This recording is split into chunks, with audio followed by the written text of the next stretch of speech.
Warga Desa Lasem, Kecamatan Sidayu, Kabupaten Gresik, digegerkan aksi seorang pria yang nekat. Pria tersebut diteriaki maling saat masuk ke dalam rumah seorang wanita di desa setempat Sabtu 3 Agustus 2024 pagi kemarin. Rekamannya juga diunggah akun Instagram @faktaberita pada Selasa 6 Agustus 2024. Dalam keterangan unggahan disebutkan pria tersebut ternyata memiliki hubungan spesial dengan si perempuan. Mereka memiliki hubungan spesial di balik rumah tangga mereka masing-masing. Cinta yang tak terbendung itu mengantarkan NR warga Lamongan masuk ke rumah sang kekasih di Gresik. Pria tersebut berinisial NR berusia 44 tahun warga Karangbinangun, Lamongan. Ia masuk ke rumah wanitanya yang berinisial SC berusia 36 tahun.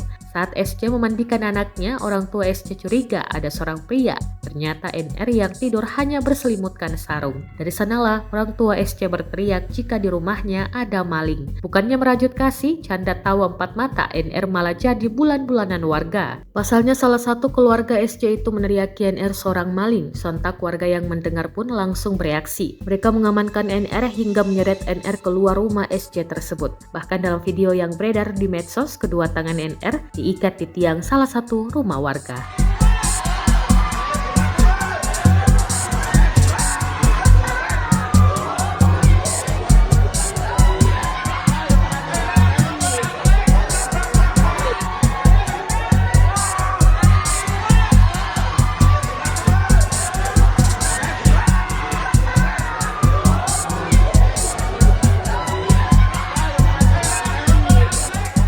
Download Tribun X sekarang, menghadirkan lokal menjadi Indonesia.